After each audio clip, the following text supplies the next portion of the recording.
J'ai compris, madame. Chers auditeurs, chères auditrices, bonjour. Je suis vraiment content de vous présenter notre deuxième numéro de Couleur de Coach, pour lequel j'ai le plaisir d'accueillir Julien Ridouard, l'enfant entrepreneur.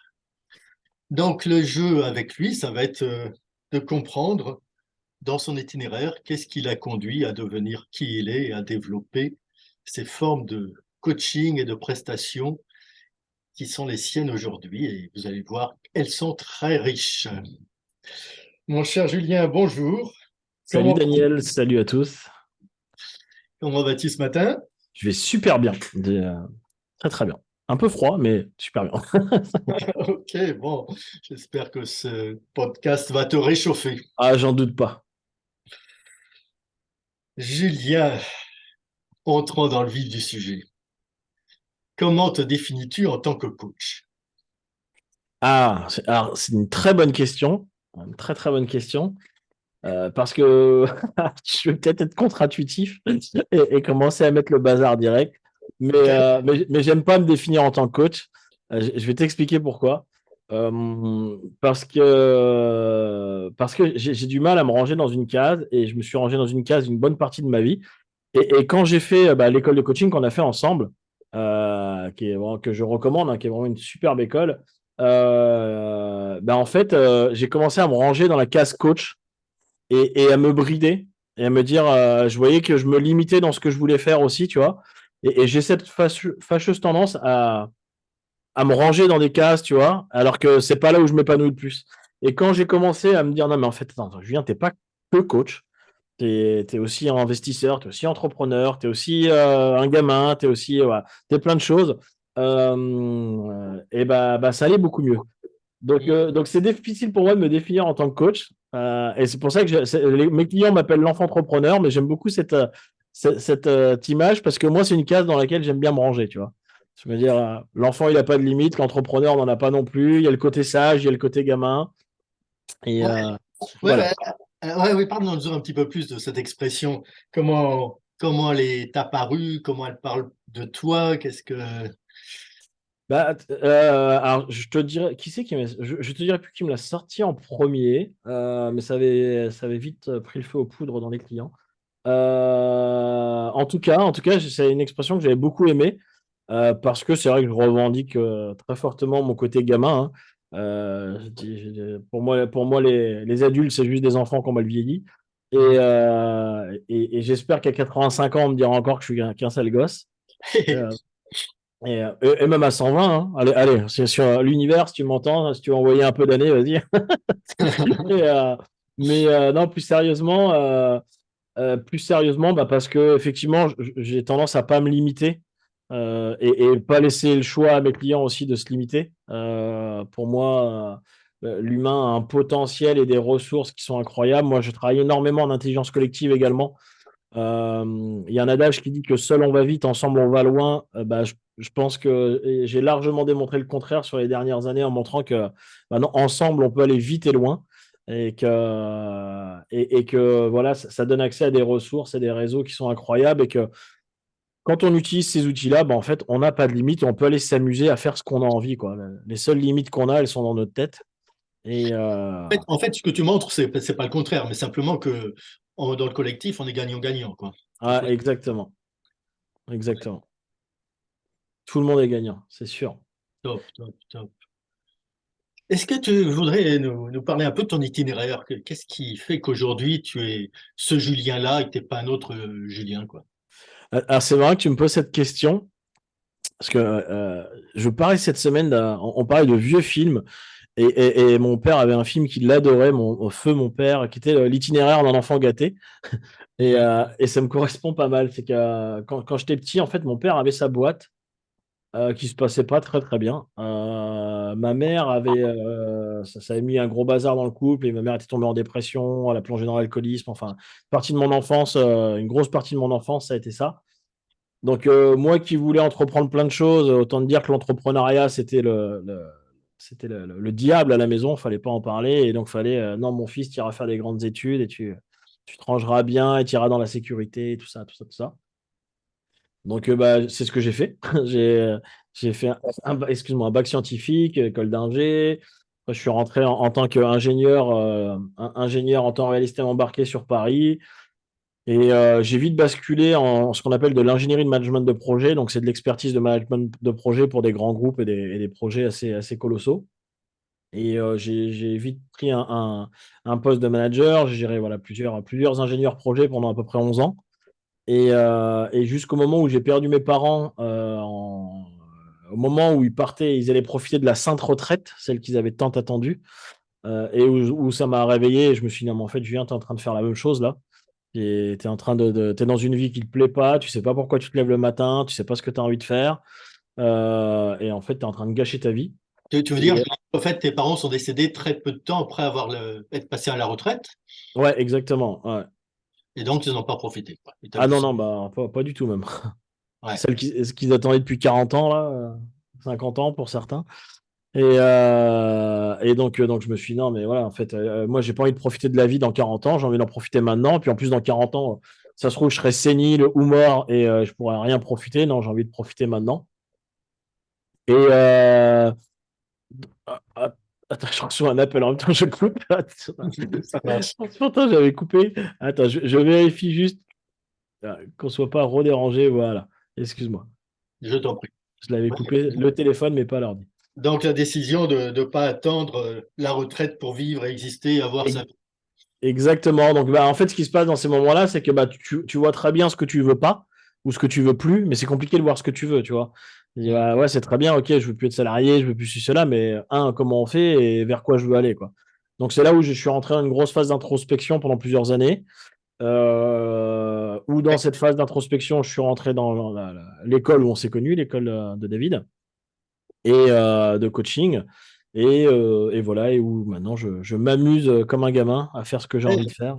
Alors, quand tu dis qu'il y a une phase d'introspection, donc je comprends que l'école de David Laroche a été un des éléments qui a contribué à cette introspection. Mais Exactement. est-ce qu'il y a eu d'autres outils, d'autres démarches? Oui, je dirais que d'ailleurs, David, elle a pas été ça n'a pas forcément été la phase la plus introspective pour moi. Ça a beaucoup apporté, mais j'y allais surtout plus pour les outils de coaching, hein, parce que voilà, on sait à quel point l'école est puissante là-dessus. Non, ça a été plus en amont. J'ai fait, alors j'ai lu énormément. Je suis allé rencontrer plein de gens qui avaient des parcours similaires. Je suis entré dans des programmes chez Anthony Robbins, chez Steve Abdelkarim, voilà, j'ai fait énormément de travail sur moi pour comprendre. J'ai vu des psys, voilà, j'avais énormément de questions et puis derrière chaque question, Va pas trop vite, Julien, j'aimerais, parce que c'est une phase qui me semble vraiment, vraiment importante, ça, parce que je sens qu'elle a été une part importante de ta fondation pour ce que tu fais aujourd'hui, quoi. Et du coup, tu dis que tu as été rencontrer des personnes. ouais. Comment tu as choisi les personnes que tu as rencontrées? Comment tu as décidé de, tiens, un tel, j'ai envie de le rencontrer, j'ai envie de... Bonne question. Alors, le point de départ, c'est passé beaucoup par des livres, hein. La première chose, souvent, c'était des livres ou des formations que je suivais sur Internet et où je me suis dit, Tain, j'aime bien l'énergie de la personne, tu vois, j'aime bien ce qu'elle dégage. Il y a eu ça. Après, comment c'est arrivé? Les émotions ont joué un rôle énorme hein, là-dedans. Parce que quand j'ai commencé à vouloir tout quitter, et puis j'étais vraiment, il faut remettre les choses dans le contexte, au moment où j'ai perdu mes parents, que je veux quitter mon taf, on a failli se séparer avec ma femme parce que j'étais vraiment devenu un vrai con. J'étais vraiment en train de devenir un vrai con parce que, bah, en fait, euh, j'en parlais une fois dans une conférence, c'est que c'est à peu près à 35 ans que j'ai découvert que j'étais un hypersensible, quoi, tu vois. Et que cette notion, me semblait. Je dis, mais de quoi il me raconte? Bah, je crois même que ma première action était je suis pas pédé. Et qu'on m'a dit, mais qu'est-ce que tu racontes? C'est quoi le rapport? Et puis, mais j'étais vraiment un abruti, quoi, un abruti fini. Et, tu vois, pas ouvert d'esprit, à rien comprendre, juger tout ce qu'il comprenait pas, quoi, tu vois. Et, Hmm. et quand on va parler d'hypersensibilité, donc la psy, elle avait été appuyée fort là-dessus, tu vois. C'est là où j'ai découvert un peu les premières, ce qu'on appelle libération émotionnelle, quoi. Tu sais, j'avais le réservoir qui était rempli, tu vois. Hmm. Et fou, de sentir un niveau de bien-être et d'information qui arrivait grâce aux émotions qui était juste incroyable. Donc jusque-là, en fait, Julien, tu refoulais tes émotions, tu les contenais? Ah bah ouais, ouais, moi tu sais, j'avais grandi dans un milieu, mon père, je dis, il avait sa boîte, il avait 80 chauffeurs routiers, donc j'ai grandi dans un milieu, c'est sois fort, on pleure pas, sois un bonhomme, tu vois, machin, enfin toutes les injonctions à la con que tu peux avoir dans ce type de milieu-là. Et, et ouais, ouais, pour moi, enfin, Et, on m'a fait remarquer qu'aux enterrements de mes parents, j'ai pas pleuré. ok, Et, tu vois, waouh. j'ai porté le cercueil de ma mère, je refusais de pleurer parce que je me disais, bah, sois fort, soit Ok. on pleure pas, il y a plus grave, machin, gna gna, enfin, des trucs complètement débiles, quoi, si tu peux pas pleurer le Et, jour de là. et donc là, tu as fait une psychothérapie et grâce à cette psychothérapie, tu as senti que tu avais des émotions, que tu pouvais les exprimer et que non seulement ça, mais en plus, tu en avais plus que les autres en étant hypersensible. Alors, ça, c'est ce que je me disais à l'époque. J'ai un peu changé mon fusil d'épaule maintenant, je te dirais. Ouais, Parce que entre-temps, il y a quand même eu du parcours et j'ai eu la chance d'accompagner quand même pas mal de gens depuis sur ces sujets-là. Et je pense, alors ça n'engage que moi, il y a plein de gens qui ne sont pas d'accord avec ça, mais je l'assume. Je pense que tout le monde est hypersensible. Il y a pas de gens plus sensibles que d'autres ou quoi. On a tous une part de sensibilité très prononcée et que, encore une fois, on aime bien ranger les gens dans les cases, mais en fait, l'hypersensibilité, c'est juste un stade de nos vies, un moment où on décide d'ouvrir les portes à ça et d'accéder. Mais on est tous câblés pareil et le niveau de sensibilité, on l'a. C'est juste que voilà, il y en a qui vont moins l'utiliser que d'autres, il y en a qui vont plus le refouler que d'autres. Mais pour ok. avoir accompagné des gens qui étaient un peu similaires à moi, des patrons de boîte qui ont 100 salariés, machin, qui sont des gros durs ou quoi, bah, je peux te dire que leur hypersensibilité, tu peux vite aller la faire ressortir. D'accord, ok. Alors si on revient à toi, pendant cette psychothérapie, comment ça t'est apparu que tu avais tout ce réservoir d'émotions et que ça pouvait Ah. s'exprimer? Alors, bah, c'est apparu dans la douleur. C'est apparu dans la douleur grâce à un pote qui m'a fait un beau cadeau ce jour-là. On était juste après que je venais de perdre ma mère. Euh, mon, je devais partir en Guadeloupe avec des amis. Et donc, du coup, j'ai dit non, bah, j'annule la Guadeloupe, c'est mort. Mon père m'a dit si, si. Et puis mes amis me disent mais si, si, vas-y, ça va te faire du bien et tout, machin. Je dis non, mais je vais pas partir en Guadeloupe, là, faire la fête. Voilà. Ils m'ont dit mais de toute façon, qu'est-ce qu'elle aurait voulu vas-y. Et donc, j'ai dit à mon père écoute, je veux bien y aller, mais à condition que tu viennes aussi. Donc, nous voilà tous partis en Guadeloupe. Et ça devait être le troisième ou quatrième soir, on avait tous un peu picolé, tu vois, machin. Et j'étais un peu à fleur de peau. Je te remets le Mhm. contexte, hein, je suis vraiment. J'avais pas encore Oh, perdu mon père, hein, mais je commençais déjà à être bien en mode con, quoi, tu vois. ouais. Et, Mhm. et j'ai un pote qui commence à, tu sais, à me faire des pocs, tu sais, donner des petits coups comme ça, là. Ouais. Et puis une fois, deux fois, trois fois. Et je dis Yann, vas-y, arrête, je suis pas d'humeur et tout, machin. Puis il continue. Il me tape et tape. Puis moi, là, je sens que c'est en train de bouillir à l'intérieur. Et je lui dis, arrête, arrête vraiment, Yann. Là, c'est en train de me gonfler et ça va mal finir. Et c'est pas son genre de faire ça, mais j'ai rien grillé sur le moment. Et il continue, quoi. Donc, bah, ce qui devait arriver arriva. Je me lève devant tout le monde, je l'attrape par le callback pour lui mettre une cacahuète. Et au moment où je vais pour le taper, il me regarde comme ça, il tend la joue, il me dit, allez, tape, tape et tape fort, parce que tu fais chier tout le monde avec ta colère que tu veux pas refouler, il faut que ça sorte. Alors vas-y, cogne. Donc là, je me Waouh. retrouve avec tout le monde qui me regarde. Je m'effondre en larmes avec tout le monde qui me regarde. Je me sens tellement débile à ce moment-là, tu vois. Ouais. Je le lâche et je me barre pleurer dans un coin. Et lui, il est venu me rejoindre. On a pleuré dans les bras l'un de l'autre là pendant au moins une heure et puis à parler. Et je venais de vivre grâce à lui ma première libération émotionnelle. Je me sentais tu sais, un niveau de paix intérieure, tu vois. À la Mhm. fois, je me sentais débile et tout, mais d'un autre côté, waouh, tu sais, le fait que ce soit sorti. Et je m'en rendais pas compte, en fait, tu vois, et il m'a fait un beau cadeau ce jour-là, parce que je me suis dit, en fait, ouais, ben, c'est là où j'ai commencé avec la psy, à en parler après, à découvrir cette notion de réservoir émotionnel aussi, tu vois. De dire, bah Ouais. ouais, on a un réservoir et il y a une capacité de stockage, mais quand c'est Merci plein, c'est la Julien. goutte d'eau. Ouais, merci Julien pour ce partage. Enfin, moi, je me sens ému à t'entendre ça, parce que ça résonne aussi en moi de, de moments de découverte, d'émotions que je croyais inexistantes Hmm, et je pouvais nier, quoi. ouais. Tout d'un coup, il y a comme quelque chose qui permet à un voile de tomber et de dire, tiens, ouais, non, il y a ça, quoi. c'est là, quoi. Mais c'est clair. Et c'est tellement précieux. C'est un... Ouais, ouais, ouais, ouais. Ouais, ouais, merci, parce que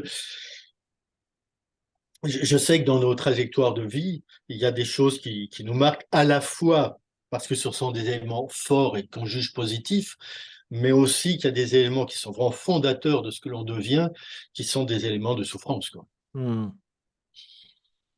Ah mais putain, c'est incroyable. Et les émotions sont une telle mine d'informations. Hmm. Ok. Donc, du coup, t'as mis ta casquette d'explorateur et tu as été voir ce qui se passait de ce côté-là, quoi. Ah, exactement. Ah, exactement. Et puis, c'est un. Enfin, je veux dire, ça a été. C'est un chemin, parce que c'est un chemin qui ne termine jamais. Ici, enfin, selon quand est-ce qu'on a envie de. Jusqu'où on a envie d'aller dans l'introspection. Mais moi, j'ai envie j'ai envie d'aller loin. Mais en tout cas, c'est un chemin formidable parce qu'à chaque fois, tu apprends des trucs sur toi, quoi. À chaque fois, tu as plus d'amour pour toi, en fait. C'est de l'information et plus tu respectes ça, bah, ouais, plus tu as d'amour pour toi, en fait. Et c'est juste, Mhm. pas au sens, tu te kiffes, tu te la racontes, tu vois. C'est juste, non, tu t'aimes inconditionnellement, tu es moins dur avec toi-même, t'es beaucoup plus conciliant, tu vois. C'est ce que j'aime aussi dans la notion de l'enfant. Combien de fois, des fois, avec les clients, quand on en parle, je dis, mais est-ce que tu parlerais comme ça à ton fils? Cette pensée que tu as envers toi-même qui tourne en boucle, là, est-ce que tu dirais ça à ton fils? Bah, jamais. Alors pourquoi tu te le dis? Et on est dur avec nous-mêmes. On peut être incroyablement dur. Nous sommes nos principaux haters, hein. C'est un truc de fou, hein. J'entends plusieurs choses dans ce que tu dis. Première chose, j'avais juste envie un peu de réagir quand tu dis c'est de l'information. Moi, ce que je ressens en t'écoutant, c'est que c'est pas seulement de l'information, c'est de l'énergie aussi, c'est de la motivation, Hmm, c'est de la couleur, c'est beaucoup plus que de l'information. bien sûr, oui, oui, je suis d'accord avec toi. Et puis l'autre chose donc, que j'entends, c'est en fait que il y aurait un peu comme deux univers. Il y a ce qui se passe vers l'extérieur et ce qui se passe vers l'intérieur. Deux mondes, quoi, le monde extérieur, le monde intérieur. Et tu nous dis qu'au fait, toi, en tout cas, ton expérience, c'est que dans ton monde intérieur, tu étais très dur avec toi-même, quoi. Ah oui, oui, oui, oui, oui. Et puis je vais pas dire que je le suis pas encore, hein. Je veux dire, c'est encore une fois, c'est pas on-off, hein. Mm. Mais pour moi, c'est que c'est des outils formidables qui permettent de réagir plus rapidement. Tu vois, de dire, tiens, ah, attention, là, ouh, Julien, là, t'es dans un schéma, là. Ouh, non, non. Mm. Ouais. Et, et j'entends que ta question, est-ce que tu dirais ça à ton fils ou à tes enfants, permet de passer le voile et de voir ce qui se passerait si ce que je m'impose à moi, je le mettais dans le monde extérieur, Exactement. Ah ouais, ça le met dans la matière, hein. Ouais. et dans la matière, exact. Waouh, ouais, super intéressant. Ok. Et donc, on est sur cette période de ta vie qui a été guidée par l'introspection et où il y a eu cette découverte émotionnelle. Comment ça s'est poursuivi? Qu'est-ce qui s'est... Pardon. Comment ça s'est poursuivi? Donc, Euh, tu parlais de ces rencontres avec des gens qui t'avaient inspiré, qui avaient écrit des bouquins, que tu as été voir, interviewer. ouais, alors, dans mon souvenir, déjà, la première chose qui me vient, c'est j'ai développé une addiction au séminaire. En fait, j'ai commencé à aller dans des séminaires à ce moment-là de dev perso ou de. Enfin, surtout dev perso. Il y a des trucs un peu investissement, mais bon, c'était très lié tout ça, mais surtout dev perso. Et en fait, je me rendais compte que, tu sais, ça fait comme si tu te sens. J'aime bien, j'ai une cliente qui m'a dit cette phrase là l'autre jour pour elle, et j'ai trouvé ça génial. Elle m'a dit, je me sentais seul dans ma bizarrerie. Et j'ai trouvé ces mots très justes parce que c'est vraiment ce que je chantais à l'époque. C'est je me sentais complètement décalé du monde. Et en fait, tu te retrouves dans des séminaires de gens avec des gens qui pensent comme toi, qui ont les mêmes problématiques que toi, qui te comprennent, qui te jugent pas, tu es là. Oh. Et en fait, j'avais développé un peu une forme d'addiction à ça, tu vois, c'était un peu ma bulle de décompression, tu vois.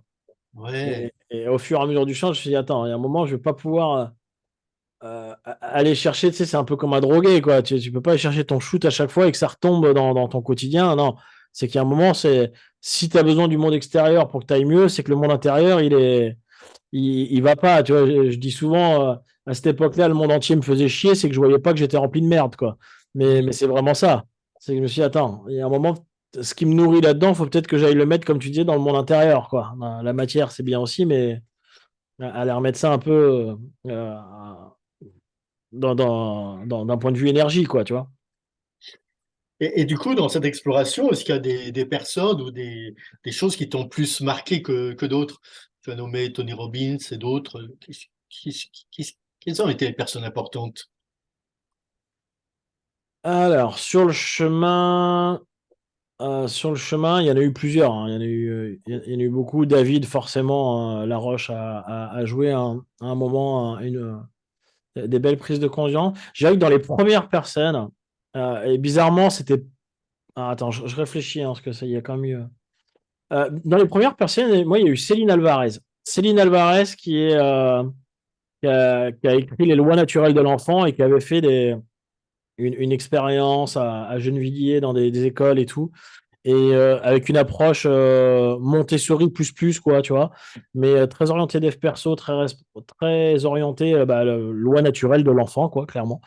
Pour nos Et qui a fait. auditeurs, Montessori, enfin, c'est une personne qui a été très connue au XXe siècle, hein, comme un des pionniers pour des nouvelles formes d'éducation, donnant une part beaucoup plus active à l'enfant et plus respectueuse de l'enfant, de son développement, de ses désirs. Exactement. Et je dirais qu'elle a ouvert les portes à pas mal de choses parce que c'est par elle que j'ai connu Marshall Rosenberg sur la communication non violente et qui pareil, Ouais. m'a apporté des clés fortes. C'est par lui que j'ai connu Anthony Robbins et que je suis rentré dans la Alors, sphère d'Anthony. sans Euh, aller trop vite comme ça, effectivement, Rosenberg, avec la communication non violente, euh, qu'est-ce qui a été le plus marquant pour toi dans cette approche-là? sur l'approche de Rosenberg, moi, c'est sur la prise de pouvoir de tes émotions, c'est-à-dire alors déjà, ce côté résoudre les conflits par la communication non violente était juste incroyable. Mais en fait, le cœur de ça, c'est quoi? C'est de reprendre du pouvoir et tu n'es plus dans ce qu'il appelle le tu qui tue, c'est-à-dire c'est de ta faute, c'est de la faute de l'extérieur et que tu te laisses contaminer par l'extérieur et que non, tu reprends ton pouvoir sur tes émotions et qu'il y a un moment, si tu te sens comme ça, c'est parce qu'il se joue quelque chose chez toi et que bah, si tu apprends à l'exprimer, bah, tu apprends déjà, c'est une meilleure gestion émotionnelle et surtout encore une fois, c'est une reprise de pouvoir de ce qui se passe chez toi, en fait, quoi. Donc, moi, ça a été vraiment très marquant à ce moment-là de me dire, parce que à l'époque, moi, je me considérais comme une personne colérique. Je te disais, tu vois, j'étais devenu un sale con, mais j'avais tellement de colère en moi qui était non gérée que je croyais que j'étais une personne colérique. Et on me disait que j'étais une colérique. Tu sais, l'extérieur, on vient te rajouter une étiquette et une fois que l'identité, elle commence à s'ancrer, compliqué de s'en sortir. Hmm. Et l'approche de Rosenberg, moi, pour moi, elle m'a beaucoup aidé là-dessus, tu vois, de me dire, non, non, attends, déjà, je ne suis pas une personne colérique, je ne suis pas mes comportements, hein, je suis bien plus complexe que ça. Maintenant, pourquoi j'ai les colères? Ok. Ah, mais parce que les autres, non, non, non, non, non, non, non, non. C'est quoi? Qu'est-ce qui se passe chez toi? Pourquoi toi, tu es en colère? Ah, bah, parce qu'il y a ça, ça. Ah, merde, en fait, c'est peut-être parce que mon système de valeurs, il n'est pas nourri. Mais c'est quoi un système de valeurs? Tac. Et en fait, au fur et à mesure, tu en apprends sur toi. Tu dis, ah, mais. Ouais, exact, exact. Pour renchérir ce que tu dis, pour moi, quelque chose qui est très fort dans l'approche de Rosenberg, c'est de construire la communication à partir de l'expression de tes besoins. Exactement. Intérieur, besoin de petit enfant intérieur qui est là, qui est vulnérable et qui dit, waouh, moi j'ai besoin de telle chose. Exactement. Ça, en parallèle, j'avais découvert. Alors, comment j'ai découvert ça? Mais je pense que c'était par Rosenberg aussi, la PNL. Ok? Et là, j'ai commencé à enchaîner, vu que j'étais encore salarié à cette époque-là, et que j'avais une équipe, j'avais fait de la PNL pour moi. Et en fait, je me suis dit, mais c'est juste incroyable cet outil et tout. Donc, j'avais commencé à me former par ma boîte. J'avais pris les formations pour devenir coach PNL et tout. J'avais fait énormément de formations là-dessus. Je me suis beaucoup formé. Je trouvais cet outil incroyable. Donc, programmation neurolinguistique, pour ceux qui savent pas ce que c'est un outil qui a été développé par, comment il s'appelle, Banger et Gringer, je crois, si je dis pas de bêtises.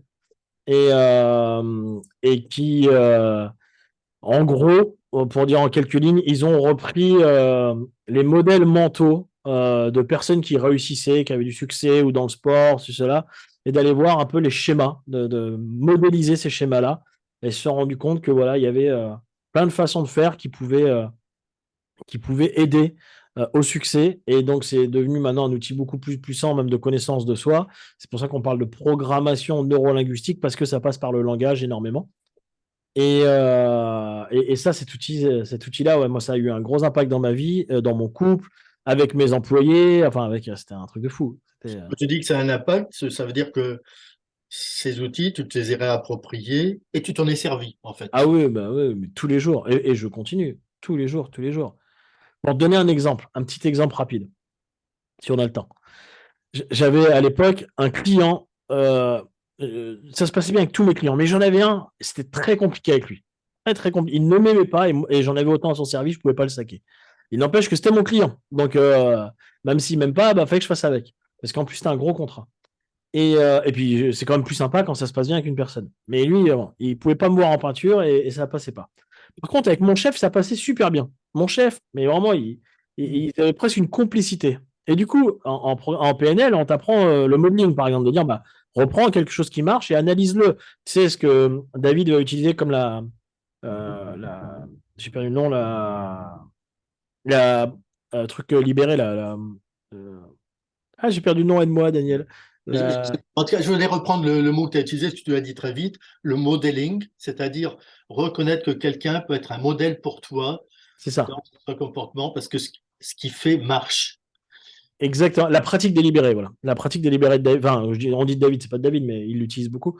Et, euh, et en gros, tu vas reprendre, décortiquer ce qu'une personne fait et tu vas aller faire des petites actions chaque semaine, mettre ton focus là-dessus. Typiquement, moi, j'ai commencé sur les premières semaines à regarder comment mon chef, il parlait à mon client, mais pas juste d'une manière globale. C'est-à-dire, par exemple, c'était quoi les premiers mots qu'il disait, l'approche, à quel moment il allait le voir, comment il respirait, comment il regardait, comment il se positionnait par rapport à lui, comment il rebondissait sur ses mots. Et en fait, des fois, pendant une journée, je me disais, OK, je mets mon focus que là-dessus, tu vois. Et en fait, c'est dingue au fur et à mesure des semaines comment la relation avec mon client a changé. J'ai juste repris un mode de fonctionnement qui marchait et adapté à lui, tu vois, pour m'adapter à son monde à lui, tu vois. Eh, Et j'ai trouvé ça formidable. Et en fait, tu te rends compte que quand tu commences à comprendre ça, alors, c'est là où la limite est très étroite entre de la manipulation et de l'influence, hein, et du pouvoir d'influence. C'est pour ça qu'il existe d'ailleurs ce qu'on appelle de la dark PNL, c'est-à-dire des gens qui utilisent ça à mauvais escient, hein. hmm, Mais, euh, mais par contre, à partir du moment où tu fais ça, je trouve, pour comprendre le monde de l'autre et t'adapter à lui et créer de la bonne communication, c'est juste magnifique, tu vois. hmm. Ouais, top, top, top. Donc, la PNL était un élément vraiment important, toi, dans ton évolution. Ah ouais, ouais, ouais, vraiment. Ça a Tu, tu été... l'as- tu l'avais fait avant de faire l'école de coaching de Ah oui, David. oui, 4 ans avant quasiment, ouais, ouais. Donc, tu Là, étais non, non, je dis des bêtises, mais on est même plus que ça. On est ouais, 5-6 ans avant, là, ouais. 6 ans avant. Donc, tu avais déjà cette trousse à outils. Donc, tu partais déjà avec Ah, des la bases. PNL, c'est un outil formidable, hein. Même sur les positionnements de regard, quand tu comprends comment le cerveau fonctionne et que en fonction de ce à quoi la personne pense, elle va pas mettre ses yeux au même endroit, c'est hyper puissant. Même dans le coaching, c'est un outil formidable, en fait. Oui, oui. J'ai insisté là-dessus parce que dans le coaching, on utilise beaucoup des outils qui viennent de la PNL. Ouais. Et donc, en ayant déjà ce background-là, tu étais déjà un bon pied dans la démarche de coaching. Ouais, c'est un outil que j'adore. C'est vraiment un outil que j'adore. Top, top. Ouais, est-ce qu'il y a eu d'autres choses, du coup, sur ce chemin-là de l'introspection qui t'a permis? Alors après, moi, il y a la peur. La peur c'était une émotion sur laquelle j'ai mis énormément d'attention. Parce que, bah, tu vois, comme je te disais tout à l'heure, je voyais ce que je voulais plus, mais je voyais pas où je voulais aller. Mais en fait, c'est bien beau quand tu mets de la clarté sur tout ça. Il y a la peur qui rentre en jeu à un moment. Ah là là, j'ai peur de. Voilà, nous, on avait quand même une bonne situation à l'époque, hein. J'étais ingénieur, ma femme était ingénieure, on avait un beau pavillon, j'avais des belles voitures, j'ai des belles motos, machin. Quand tu dis, oh là là, je vais tout plaquer, me lancer, mais je vais tout perdre, quoi. Et Hmm, tu te fais des schémas hollywoodiens, tu vois. Et en fait, moi, j'ai mis énormément d'attention à comprendre la peur. C'est là où j'ai rencontré David, justement. C'est là où j'ai découvert le monde de David, qui m'avait apporté des clés supplémentaires à tout ce que j'avais déjà. Et c'est d'ailleurs pour ça que toi, tu connais un peu les 9 sens, mais les 9 sens, on commence avec la peur aussi, parce que pour moi, c'est une vraie émotion racine de toutes les émotions. Il y a deux émotions racines, c'est l'amour et la peur. Et à partir du moment où déjà tu sais piloter ces deux émotions-là, tu sais à peu près gérer toutes les autres, et tu comprends qu'elles sont toutes liées. Enfin, tout ça, c'est de l'énergie, hein. Tu joues hmm. avec, tu en fais ce que tu veux, hein. Et Comprendre, ouais, j'ai envie aussi qu'on ralentisse, qu'on prenne bien le temps aussi dis-moi, dis-moi, dis-moi. pour nos auditeurs, auditrices. Quand tu dis comprendre la peur, j'entends que tu évoques un cliché qui serait peut-être du style la peur, c'est mauvais, c'est à rejeter, c'est à dépasser, c'est à. C'est même pire que ça. C'est la phrase qu'on voit partout. Et dans le développement perso à la fausse bien-pensance, là, la peur n'a rien à faire dans ta vie. Tu ne dois pas avoir peur. Hmm. Laisse tomber tes peurs. On parle d'émotions toxiques. C'est hyper fort quand même. Émotions Ouais, ouais. toxiques. Comme si une émotion pouvait être toxique. Non, une émotion, ça dure 124 millisecondes. Donc, ce n'est pas toxique. Ce qui rend la chose toxique, c'est tout le processus qui va en déclencher et qui va se déclencher derrière et dans lequel on va se maintenir ou non. Mais une émotion n'est pas toxique. Hmm. Et en fait, il y a un tel amalgame qui est fait autour de ça qui fait que bah, du coup, on se passe d'un outil formidable. La peur est une émotion formidable. Qu'est-ce qu'elle permet, la peur, alors, quand on la va à sa rencontre et qu'on la considère positivement? Eh bien, dans les 900, je dis souvent, c'est une citation que j'aime beaucoup, c'est ta splendeur est derrière tes peurs. Mais c'est vraiment ça. Pour moi, ça résume tout, en fait. C'est que tu ne peux pas avoir peur de quelque chose qui n'est pas important pour toi. C'est impossible. Que ce soit psychologiquement ou physiologiquement, c'est impossible. Et si il y a la peur est liée à un niveau de fantasme, en fait. Au même niveau que tu vas avoir peur d'une chose, c'est que tu es associé à un niveau de fantasme. D'ailleurs, souvent, c'est comme ça que nous, on va traiter, c'est que plutôt que d'aller essayer d'enlever la peur, on va aller baisser le niveau de fantasme. Bizarrement, la peur diminue. Pour te donner un exemple concret, quelqu'un qui veut parler en public, oh là là, oh, je vais pas bien, je stresse, oh là là, j'ai peur, c'est horrible, oh là là. Bah ouais, non, mais en fait, elle est liée à un niveau de fantasme de il faut que toute la salle boive mes paroles, que j'ai une standing ovation, que ça se passe bien, que personne se moque de moi, que tout le monde aime ce que je vais dire. Non, baisse le fantasme. Il y aura des gens qui vont aimer ce que tu vas dire, il y aura des gens qui vont pas aimer. Si jamais tu pars de la salle, tu finis ta conférence que ça a aidé une seule personne et que ça a changé sa vie. Est-ce que tu es heureux? Oui. Ah bah bizarrement, j'ai moins peur parce que Hmm. bah ouais, le niveau de fantasme il a baissé. Et en même temps, tu pointes ce qui est important pour la personne, c'est-à-dire, du coup, Exactement. avoir un impact sur au moins une personne, quoi. Tout à fait. Tout à fait. Ça me permet de déplacer le projecteur. Là où son projecteur était, oh, faut que j'assure dans ma conférence, faut que je sois un héros, faut que je sois un David Laroche qui convertit une salle. Non, non, non. En fait, ce qui est important pour moi, c'est que j'ai aidé une personne et que j'ai eu un impact, je me sois senti utile. Ah bah ouais, c'est quand même plus sympa, non? Puis c'est Ouais, ouais. facile aussi. Ouais, c'est vrai. Bon bah voilà, J'aime parfait. beaucoup ta formule qui consiste à dire effectivement qu'on a peur que de choses importantes pour nous. Exactement. C'est. Et quand tu comprends ça, bah en fait, quand tu as peur, alors par contre, effectivement, comment la nature, elle a fait le truc? Elle n'allait pas mettre une émotion agréable pour la peur, parce que d'où elle vient la peur à la base? Elle vient pas pour que tu fasses plaisir de voir une salle de conférence. Non, la peur à la base, elle était là pour te sauver la vie. Pour dire, oh là là, s'il y a un tigre qui passe à côté de moi, ou même un crocodile, ou un gorille, ou n'importe quoi, ou un serpent, il faut que mon cerveau s'éteigne à ce moment-là et que le cœur se mette à battre très très vite pour faire circuler le sang, envoyer de l'oxygène aux muscles ou quoi, pour que tu puisses galoper. Ça envoie toute l'énergie dans tes muscles. C'est pour ça qu'on a même les jambes qui tremblent un peu, qu'on n'est pas bien sur cela, parce qu'au moment où tu as peur, tu n'en as rien à foutre de ce que tu vas manger ce soir, en fait. Tu n'as pas besoin d'être lucide à ce moment-là. Donc forcément, la peur fonctionne comme ça. Donc quand tu es dans un truc important pour toi et que tu commences à avoir peur, bah, du coup, tu as une émotion désagréable qui arrive, tu vois. Bien Et sûr. tu te dis, oh là là, elle est pas normale. Elle est pas normale, je vais pas bien, je vais mourir. Parce que tu es dans le reptilien, t'es dans le risque de mort. Et du coup, c'est là où c'est totalement contre-productif parce que la première réaction qu'on a, c'est d'essayer d'aller en résistance contre la peur Ouais, ouais, ouais. ou contre la situation. Dire, ah, Ouais. c'est la situation le problème. Non, non, non. Ton problème à ce moment-là n'est pas la peur ni la situation. Ton problème à ce moment-là, c'est de voir la peur comme un problème. Et que dès Hmm. que tu te dis, non, mais elle est normale, c'est normal. Pourquoi j'ai peur là? Tu sais que tu te mets un peu en mode caméra. En fait, qu'est-ce qui se passe là? Pourquoi j'ai peur? De quoi j'ai peur? Allez où d'ailleurs? Oh, c'est où? Ça sert, je respire fort, ok. Ouais. Bon, d'accord, c'est normal. Déjà, jusque-là, il n'y a rien d'anormal. Ce qui est en train de se jouer, c'est de la peur, et la peur, bah, c'est les symptômes de la peur. Mais pourquoi j'ai peur en fait? Qu'est-ce qui me fait peur? Ah bah j'ai peur de ça, ok. Mais ça peut vraiment arriver? Bah, non, parce que tu sais, tu as le scénario hollywoodien, tu Hmm. as ce qui pourrait vraiment se passer, et puis en tout petit, tu as ce qui va vraiment se passer, hein. Et on se fait c'est dingue, hein, les scénarios qu'on arrive à se faire dans notre tête de ce qui pourrait éventuellement, probablement se passer. Alors, du coup, en t'écoutant, je me faisais la réflexion que finalement, la peur, quand on s'en sert positivement, est-ce que c'est pas justement un outil qui va m'aider à être à la hauteur de ce que je veux par rapport à ce qui est important pour moi.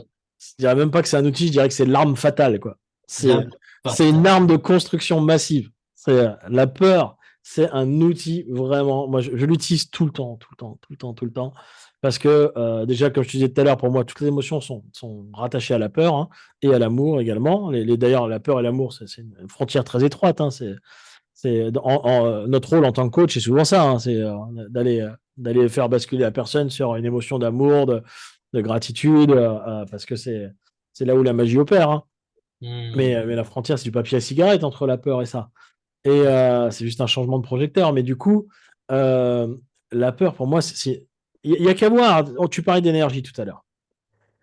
Une émotion aussi forte capable de te tétaniser quand tu as peur, tu vois, quand tu as une phobie, quelqu'un qui voit un arrêt, c'est capable de tétaniser tout son corps, d'éteindre son cerveau et de le bloquer. Est-ce que tu imagines le niveau d'énergie qu'il faut pour tétaniser une personne comme ça? Moi, ça m'est arrivé à l'époque où j'avais le vertige d'être tétanisé sur une via ferrata en haut d'une falaise de 300 mètres et ne plus pouvoir bouger. Les gens me parlaient à côté, je ne les entendais plus, j'étais figé. Et ce niveau d'énergie-là, donc si tu commences à te dire, bah, ce niveau d'énergie-là, soit j'utilise pour me tétaniser, et si maintenant je l'utilisais à mon service, vu que c'est de l'énergie, c'est ni bien ni mal, Yes. l'utiliser pour moi, pour me servir, t'imagines la puissance que ça peut me donner? La niaque, quoi, tu vois? Et ok, bon, j'entends bien la théorie, mais comment on fait ce switch du coup? Alors, concrètement, déjà, le plus gros du boulot, c'est d'en prendre conscience. Donc, je Ok. pense que c'est ce qu'on vient de faire là. Et ça, c'est le plus gros du boulot. Et le deuxièmement, après, c'est de. Alors, je veux pas te. On pourra en parler pendant 2 heures, hein, parce que quand on le travaille avec les gens, c'est pas en 10 minutes, tu vois. Mais grosso modo, c'est un changement de projecteur. C'est d'aller, comme je disais, premièrement, de réduire le niveau de fantasme, revenir dans l'instant présent énormément. Tu ne peux pas avoir peur dans le moment présent. C'est impossible. Hmm. Quand tu as peur, c'est que soit tu es rattaché à un passé, une situation du passé que tu as sélectionné, distordu ou quoi, soit tu es dans un futur hypothétique d'un truc qui pourrait ne se passer. Mais la preuve en est, combien de fois ça nous arrive, on regarde un film et tu te mets à flipper, tu vois, machin, alors qu'il ne se passe rien à ce moment-là. C'est dans la télé qu'il se passe un truc, tu vois. Ou des fois, on va même être tout seul dans notre canapé en train de repenser à un truc. Tu vois, il nous arrive une galère d'argent, nous, en ce moment-là, qui nous est tombée dessus. Je me rends compte des fois, combien de fois ça m'arrive de commencer à être en panique, tu vois, tiens, mais comment on va faire, machin, oh là là, attends, reviens là, Julien, hop, regarde. Le toit, il est au-dessus de ta tête, tu es dans ton canapé, tu as tes 2 bras, tes 2 jambes, tes enfants ils sont à l'école, tout va bien, détends-toi. Ah oui, Hmm. mais t'as le mental qui reprend le dessus. Oui, mais demain, comment on fait pour payer la facture? Ouais, ouais, attends. Est-ce que tu sais si tu es sûr que tu ne pourras pas payer demain? Tu n'en sais rien à l'instant T. Donc déjà, revenir à l'instant présent, Ouais, et ouais. ça, pour ça, l'outil formidable pour revenir à l'instant présent, nos 5 sens. Ok. Attends, je vais juste vérifier encore quelque chose. Tu dis, on ne peut pas avoir peur dans l'instant présent. Euh, on peut quand même dire qu'il y a une réaction physiologique qui peut avoir lieu dans l'instant présent. Ouais, Il y a quelque chose qui se passe. ouais. Mais ce que j'entends dans ce que tu dis, c'est qu'il y a tout un système qui dépend de la construction mentale, de l'histoire qu'on se raconte, qui entretient la peur, et celle-là ne peut pas exister dans l'instant présent. Exactement. En fait, comme je disais, une émotion, c'est 124 millisecondes. Ok. C'est la durée d'une émotion. Mais la preuve en est, c'est que nous, en général, on ne reste pas 124 millisecondes dans une émotion. C'est rare, hein. Ce qui fait qu'on reste dedans, c'est tout le circuit psychologique qui va s'enclencher derrière et l'histoire qu'on va commencer à se raconter, parce que l'émotion, elle est liée à des histoires du passé. Elle s'est construite sur un système de croyances, sur tout ça. Donc, c'est ça qui va faire perdurer l'émotion. Mais grosso modo, si on se mettait en mode vraiment caméra de notre émotion, de qu'est-ce qui vient de se jouer, et on avait un petit bouton pour éteindre la pensée, tu vois, la pensée qui est en train de tourner, bah, grosso modo, on ne peut pas avoir peur. Yes. Ok. Top. Alors, bon, là, on va faire un petit bond en avant parce que je sais que dans ta pratique, tu proposes un certain nombre de situations qui sont confrontantes par rapport à la peur pour les personnes. Ouais, Je crois que ça peut inclure du saut à l'élastique, ça peut inclure le fait d'aller passer du temps avec des loups. ouais. Est-ce que tu peux me parler de ça, et effectivement de ces choix que tu as fait, que de proposer de telles situations que certains pourraient juger extrêmes, et comment tu accompagnes et comment tu traites la peur qui forcément émerge chez les personnes à ce moment-là? Euh, alors, je vais me concentrer sur le saut élastique parce que les loups, ils sont pas là. Les loups, il y a de la peur qui arrive, mais ils sont pas là pour la peur. C'est pas leur. Que ce soit la grue ou les loups, ça reste des outils de coaching, hein. Notre but quand on fait ça, c'est d'accéder plus facilement à l'information et aux ressources de la personne, hein. On ne fait pas ça pour faire le show, c'est que c'est des outils. Vu qu'on parle de la peur, je vais plutôt rester focus sur la grue. Alors, Ok. pourquoi je parle de grue? Parce que le saut élastique, on ne le fait pas d'un pont, on fait venir une grue. Parce que c'est vraiment un autre niveau de peur de monter dans une petite cage en fer. On saute à 13 étages, donc 40 mètres. La plupart des gens, quand tu leur dis ça, et moi qui avais le vertige, je ne pouvais pas monter dans une échelle, j'étais le premier à le dire, était non mais jamais je monte là-dedans. D'ailleurs, notre prestataire avec qui on travaille là-dessus, quand la nacelle monte, il appelle ça la montée vers l'enfer. Mais c'est vraiment ça, parce que la peur, elle n'est pas tant dans le saut, hein. La peur, elle est vraiment dans la montée. Et Ok. Ouais, ouais, c'est important ça. En fait, ce que j'entends, c'est que quand on saute d'un pont, il y a quelque chose qui est plus facile parce que t'es sur le plancher des vaches. tu es sur le plancher des vaches. C'est déjà là, quoi. T'es Ok. déjà dans une zone, tu pars d'une zone de confort, en fait. Ok. Et puis, d'un point de vue histoire que tu te racontes, tu te dis qu'il y a plus de sécurité parce que le truc, il est là toute l'année, machin. Là, nous, on arrive, t'as une grue, t'as le bruit des câbles, t'as un peu de vent, forcément. Tu sais, la nacelle, elle est pas fixe, tu vois. Là, on est à trois dans une toute petite nacelle pour monter. C'est vraiment flippant. Vraiment, le mec qui te dit qu'il ne flippe pas, c'est pas vrai. C'est impossible. Même le gars qui a fait plus de 10 000 sauts, chaque fois qu'il monte, il te dit bah, bien sûr que j'ai peur. Et heureusement que j'ai peur. Si j'avais pas peur, je serais inconscient. Et d'ailleurs, on travaille avec des paras aussi, nous, tu vois, des choses comme ça. J'étais avec eux justement la semaine dernière. Et ils te disent tout le temps le jour où on n'a pas peur, on ne saute pas. Ah, waouh. Pourquoi? Ben parce que la peur, elle a aussi cette utilité d'aller revérifier, tu vois, et de pas foncer tête baissée et faire des conneries. Ça te permet quand même de dire, attends, attends, attends, est-ce que j'ai bien vérifié ça? Parce que si tu commences à pas avoir peur d'un saut en parachute ou d'un saut à l'élastique, ça veut dire que tu as une telle confiance dans le matériel et dans la vie, ouh là là, tout va bien. Non, non, non, non. Le Attends, risque attends, zéro. j'entends deux choses et je voulais le vérifier avec toi. Ouais. Euh, il peut effectivement y avoir ça, j'ai une telle confiance, une confiance aveugle, hein. Mais est-ce qu'il ne pourrait pas y avoir aussi quelque chose d'un autre côté, d'une autre facette, qui serait de dire, en fait, maintenant, je m'en fous de vivre ou de mourir, quoi. Oui, bien sûr, bien sûr, bien sûr. Tu arrives à un niveau d'inconscience qui est complètement qui est hyper élevé. Et encore une fois, c'est pas on-off. Ça arrive à tout le monde de passer par ces stades-là, hein. Et c'est ce qu'ils disent, hein, c'est que. Et d'ailleurs, chez les paras, c'est d'autant plus ancré que tu mets les autres en danger, en fait. Tu vois. Ouais, Dans ouais. le saut élastique, là, dans la grue, bon, bah, l'élastique, il pète. Bon, bah, voilà. Tu vas pas abîmer tu vas pas abîmer la grue, tu vas pas abîmer le gars qui était en haut, hein. Enfin, tu vas pas le blesser, il y a peu de chance. Par contre, chez les paras, voilà, il y a un vrai risque parce qu'il y a cohésion de groupe, il y a tout ça et tu as vite fait de mettre le groupe en danger, quoi. Mais pour revenir à la grue, pourquoi je commence les 900 avec ça. Et d'ailleurs, on commence avec ça, on finit pas les 900 avec ça, on commence. Parce Ah ouais. que, bah, comme je te disais, la frontière est très étroite entre la peur et l'amour. Et le but, c'est d'aller mettre la personne dans un niveau d'énergie très élevé pour qu'elle aille accéder à des ressources qu'elle-même ne soupçonnait même pas. Hmm. Et, et nous, on veut lui montrer dès le début que, regarde, un truc qui te semblait impossible. Parce que mais tout le monde, ils arrivent, et moi, j'étais le premier, j'allais dire, oh, à chaque fois, je dis, mais pourquoi je fais ça? Mais n'importe quoi. Moi, j'avais le vertige, hein, j'ai travaillé mon vertige, tout ça, notamment par les outils qu'on voit. Mais, euh, mais j'ai toujours peur. Ça me fait peur. Par contre, je sais la redescendre et y aller quand même, tu vois, franchir le pas. Et pourquoi on a mis le élastique aussi Attends, plus que la attends. grue? Ouais, Juste ce petit mot que tu viens de dire, je sais la redescendre. Qu'est-ce que ouais. ça veut dire ça? C'est quoi ce processus dont tu parles? Bah, c'est ce que je te disais tout à l'heure, tu vois, le fait de l'accueillir, l'accepter, ne plus la voir, ne plus aller en résistance contre elle, aller dans de la respiration, revenir dans les cinq sens et l'instant présent. Physiologiquement, elle redescend, en fait. D'accord, ok.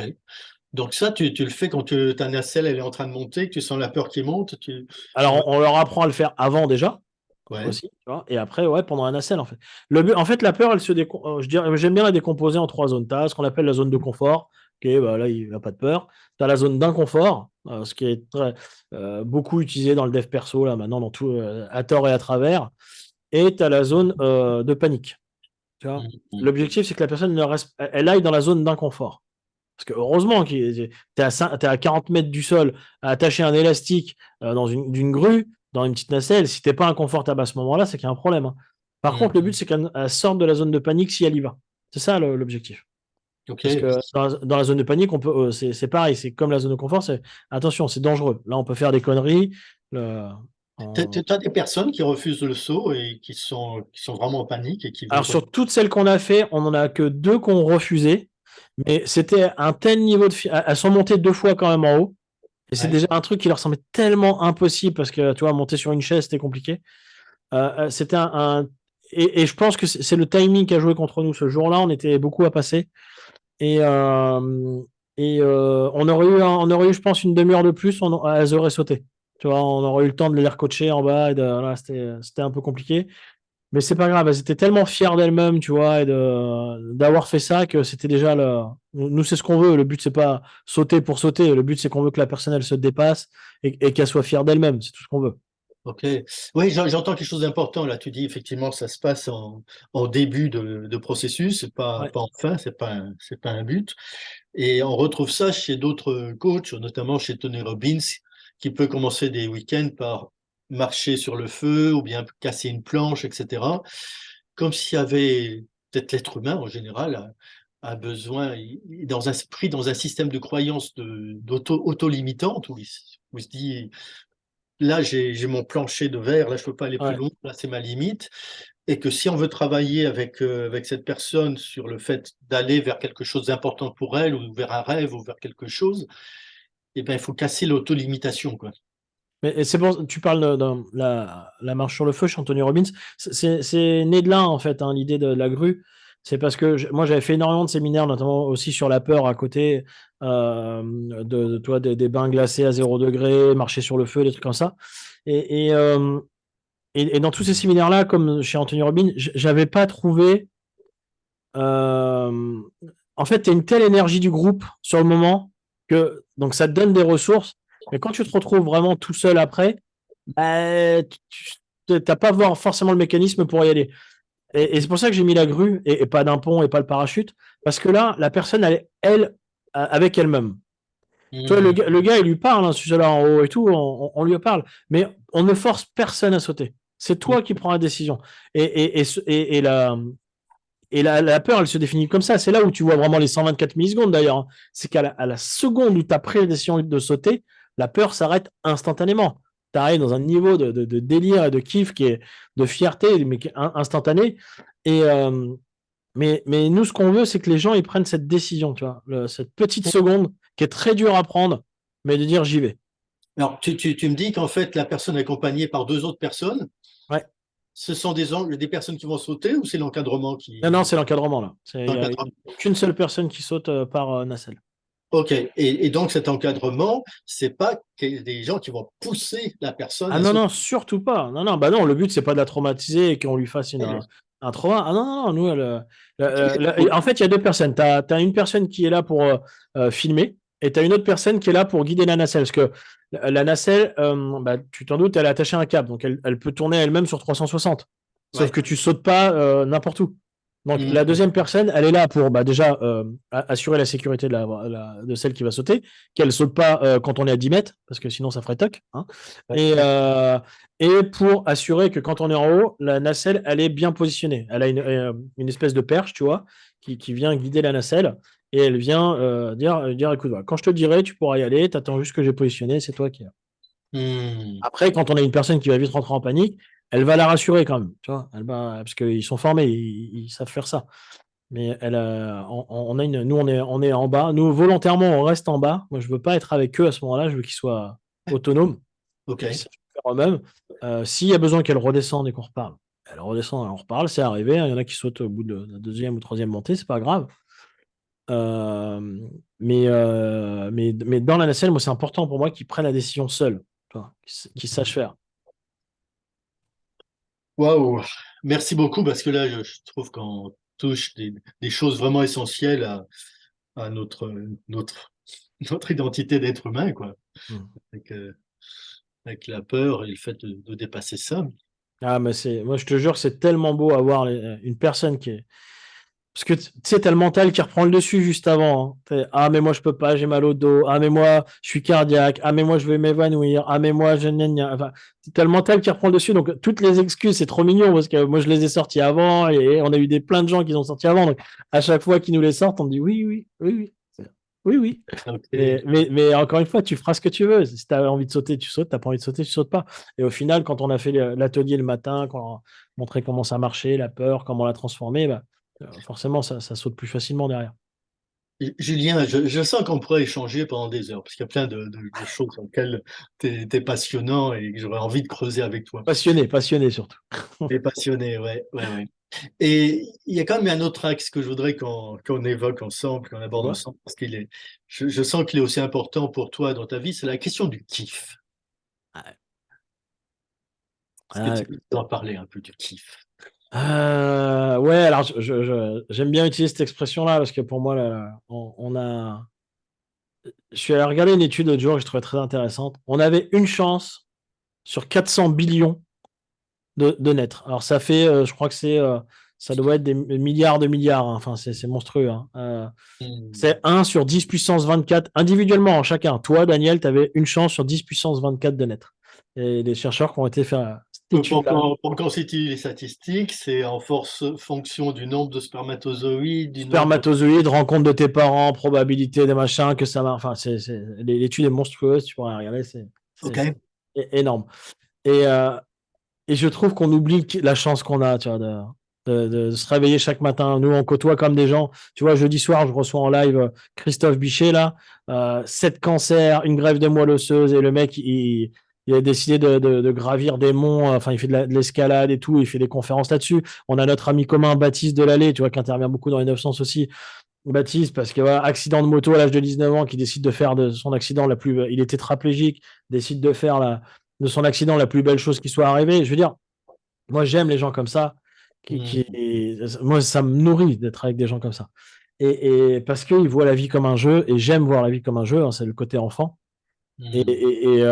Encore une fois, c'est pas on-off, il y a des moments où on est aussi dans notre caca, il faut aussi se l'autoriser. Je veux dire, on reste des humains. Mais l'idée, pour moi, c'est de dire, hé les gars, la vie, elle est kiffante. Je veux dire, Eh, tu vois, je te dis, il nous arrive une grosse merde en ce moment-là, ma femme, ça la stresse beaucoup ou quoi. Et je dis, écoute, hé, regarde, tout va bien. C'est que de hmm. l'argent. C'est vrai, c'est que de l'argent. C'est chiant. T'expliquer en 2 secondes ce qui vient de nous arriver, on vient de perdre tout l'argent de nos boîtes. On s'est fait pirater et ils nous ont vidé nos 2 boîtes et la banque refuse de nous rembourser. Ça va partir en procès pour longtemps, mais il n'empêche que là, à l'instant T, nos clients, on est obligé de les alimenter sur nos fonds propres, nos économies, machin. On est dans une merde royale. Mais voilà, moi j'aime me dire, hey, c'est que de l'argent et la vie est équilibrée de toute façon. L'idée, Hmm. c'est pas d'être dans un monde de bisounours, c'est de se dire, ok, c'est arrivé, je peux pas le changer. Maintenant, est-ce que je reste à broyer du noir ou quoi, ou maintenant, est-ce que j'utilise ça pour en faire quelque chose de bien? Tu vois, je me connecte à des Baptiste, à des Christophe, quoi, oh, c'est Hmm. bon. Et pour moi, le kiff, c'est vraiment ça. Et, et le kiff, pour moi, il intervient vraiment. On en parlait vite fait tout à l'heure. Je sors mon premier livre, là, ça me fait quelque chose. Et c'est ce que j'aborde dans ce livre-là. C'est-à-dire, pour moi, le kiff, il est vraiment au croisement entre l'amusement et l'utilité. Une personne qui sait comment s'amuser dans sa vie, ce qui l'amuse, et comment se sentir utile, tu ne peux pas ne pas être dans le kiff. C'est impossible. Si tu sais comment te sentir utile et en plus t'amuser avec ça, voilà. Et quand les gens ils viennent me dire, ah ouais, mais moi, toi, là, mais attends, ça, je verrai ça quand je me serai sécurisé financièrement. Bah, tu prends le problème à l'envers. Hmm. Fais ça et tu vas te sécuriser financièrement. Parce que si tu es utile et que tu t'amuses, tu es magnétique. Tu es Yes. magnétique. Les gens vont venir, les gens qui ont besoin de toi viendront à toi. Alors, je voulais vérifier quelque chose qui me semble être une ambiguïté par rapport au terme de Ouais. kiff. Et je voulais voir comment tu l'utilises. Euh, le kiff, ça peut désigner un mélange de drogue et de tabac. Ah, c'est même, à la base, c'est même ça. C'est C'est surtout. même ça à la base. Donc, dans ce sens-là, c'est un truc extérieur que tu prends pour t'amener du plaisir. Mais je sens que dans la manière dont tu t'en sers toi, on va pas chercher dehors quelque chose. On va plutôt chercher dedans, quoi. Exactement. Et d'ailleurs, je commence le livre avec ça, la définition du kiff, ce que c'est et tout cela, et pourquoi.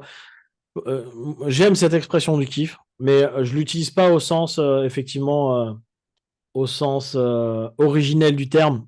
Je vais Hmm. juste l'utiliser au sens la croyance populaire et le langage populaire. Tu vois. Ouais, plus métaphorique. Exactement. Hmm. Pour moi, c'est que oui, ça t'emmène dans un bon délire, mais autant que. Mais t'as pas besoin d'une drogue pour ça, en fait. Hein. T'as tout à l'intérieur. Tu peux te droguer, mais drogue-toi de toi. Tu es une bonne drogue. C'est une bonne drogue, yes, super.